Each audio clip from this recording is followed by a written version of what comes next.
Assalamualaikum warahmatullahi wabarakatuh. Perkenalkan, nama saya Nur Asia. Saya mahasiswi PGMI Universitas Islam Malang semester 6. Di sini saya akan menjelaskan materi tentang ukuran pemusatan data mata kuliah statistik.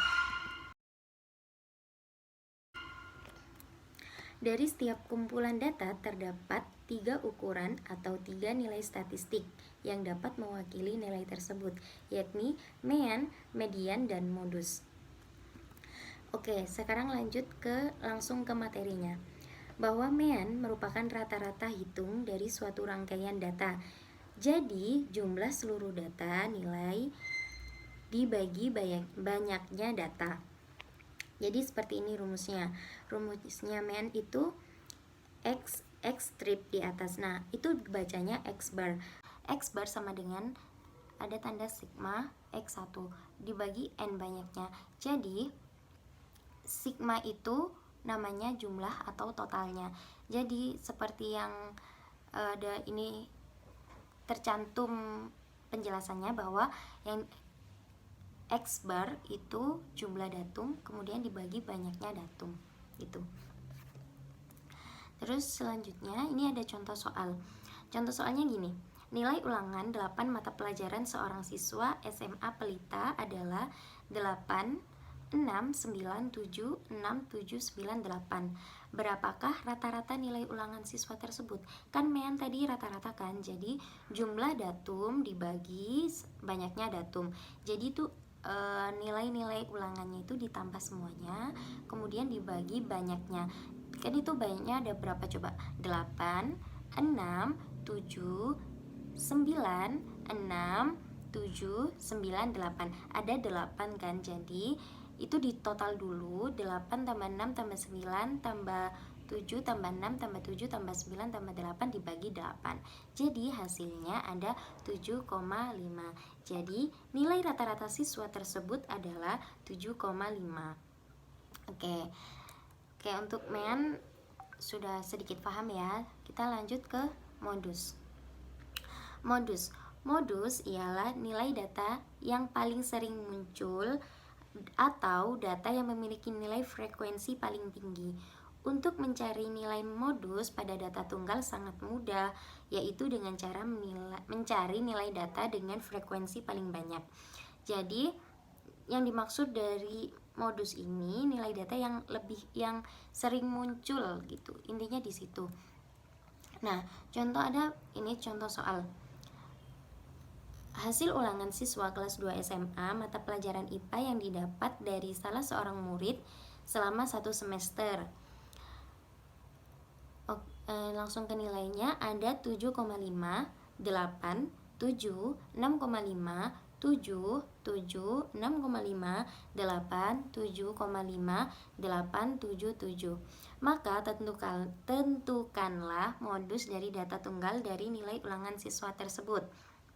Nah, jadi ini langsung ya, bahwa kan tadi sudah dijelaskan di modus itu nilai yang sering muncul. Nah, sudah bisa dilihat bahwa nilai yang sering muncul itu angka berapa?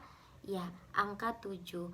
Jadi, modus dari pemusatan data ini itu angka 7. Oke, lanjut ya. Oke, lanjut. Median adalah data tengah setelah diurutkan. Pada data tunggal, nilai median tersebut dapat dicari dengan mengurutkan datanya terlebih dahulu, kemudian mencari data yang terletak tepat di tengahnya.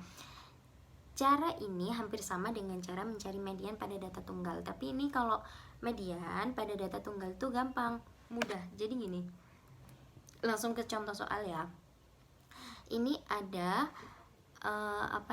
ada beberapa data nilai. Nah, ini data nilainya itu langsung diurutin aja. Jadi semisal ada soal yang nggak urut, itu langsung diurutin dari yang terkecil ke yang paling besar. Itu diurutin. Jadi ini langsung ada contohnya 6,5 diurutin, itu masih ada sama 6,5, 7, 7, 7, 7, 7, terus 7,5, 7,5, 8, 8, 8. Nah, ini kita langsung cari nilai tengahnya. Langsung dicari nilai tengahnya. Nah, nilai kan itu genap 12, jadi nilai tengahnya kan nggak ada di tengah-tengah tuh. Nah itu kan ada 2, bahwa angka 7 sama 7, jadi itu di jumlah 7 tambah 7 terus langsung dibagi 2 aja gitu. Jadi 14 dibagi 2 yakni 7. Jadi untuk median ini bisa ditemukan bahwa data tengahnya atau nilai tengahnya itu 7. Nah, untuk ilmu matematika tentang rumus median dari data kelompok, terlebih dahulu kita menentukan di mana median tersebut berada di data kelompok di atas menggunakan perhitungan n dibagi 2. Jadi jumlah frekuensi n itu kan jumlah frekuensi. Untuk hal ini frekuensinya yaitu jumlah seluruh murid kelas 6 yaitu 30 orang.